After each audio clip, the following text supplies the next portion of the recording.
Hey, Snohomish County. Accountability with compassion. What does that mean in the terms of public safety? Can law enforcement do both?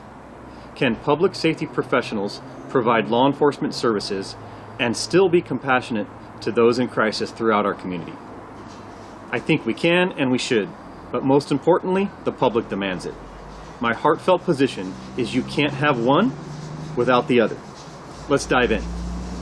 When I started planning for this campaign for sheriff, I had a team of supporters gathered in my house to come up with the main topics or themes for this campaign.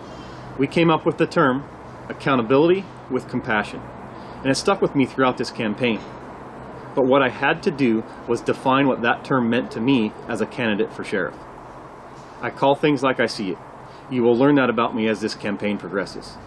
Our current sheriff has done a fairly good job of pooling together resources for those in crisis in our community. I do not want to dismantle this. As a matter of fact, I am a huge second chance guy. When I am elected sheriff, my deputies will be the biggest advocates for members of our community in crisis that are willing to get help and turn their lives around.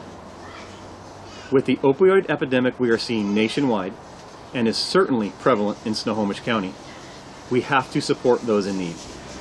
This is the compassion component that I was speaking of. Law enforcement can be a conduit to social services for those in need in our community. When law enforcement comes in contact with a person in crisis, as we often do, we can be the disruptor to the cycle of addiction. The theory that is often talked about in the social services world is the carrot and stick approach. I can't count how many times I have heard this at the sheriff's office. The theory goes like this. The carrot is that law enforcement can be an avenue for those in crisis to receive social services so they can turn their lives around and become productive members of our society.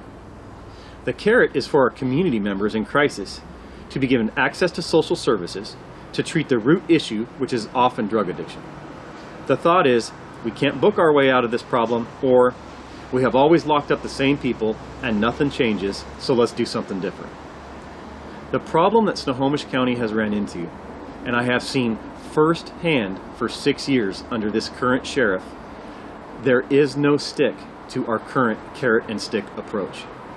The stick in the carrot and stick approach is jail and/or prosecution of the crimes that the person have committed, often to support their drug habit.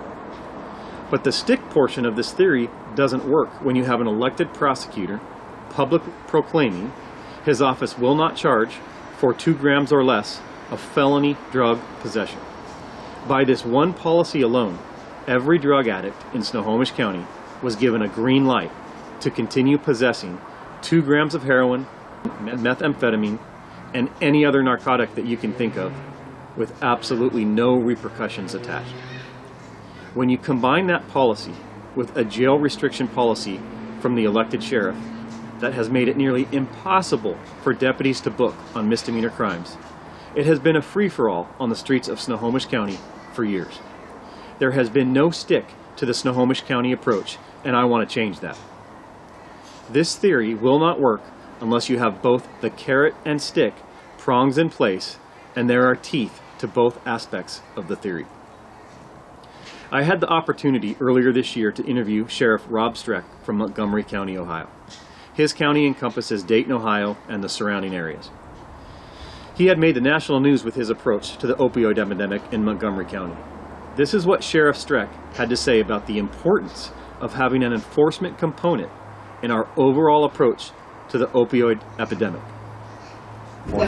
It's extremely important. I think there are a lot of agencies in this country doing some things that we thought as law enforcement we would never do. Like I said, I have deputies that drive people to treatment centers now as opposed to the jail.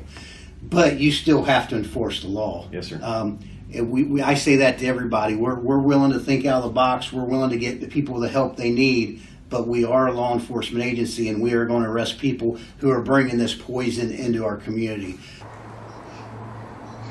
My position is that not only can we do both, we must do both. We must have accountability on the front end and compassion on the back end, which would look like social services. As law enforcement, we have to try and disrupt the cycle of drug addiction. I would even state my position a little stronger in that I believe having an accountability component to this epidemic, we as law enforcement are being more compassionate to the addict. By catching them when they commit a crime in our community, we should be booking them into the jail, which is the accountability portion, where they can detox off drugs, have the chance at least to make a clear-headed decision on what changes to make in their lives. They will have access to services if they decide they are ready to get their life back on track. I will be their biggest advocate if they choose this route, and we will truly be changing lives. This is a way to break the revolving door at the jail and provide people in crisis an avenue to get back on track and living a normal life away from narcotics and crime. What is the other option? It's the option that I have seen as a sheriff's office sergeant for the last 6 years. We catch them when they commit a crime in our community. They are refused at the jail. We drive them back to where we got them, and yes, that's current sheriff's office policy. And they go right back to the same old cycle of the addict and look to put more heroin in their arm. There is no reason for them to change their behavior. This path supports the continual revolving door in the criminal justice system and does not offer a viable solution. Which route is more compassionate? I say we try to disrupt the cycle of addiction and get people their lives back. It is time for accountability with compassion in Snohomish County. It can be done.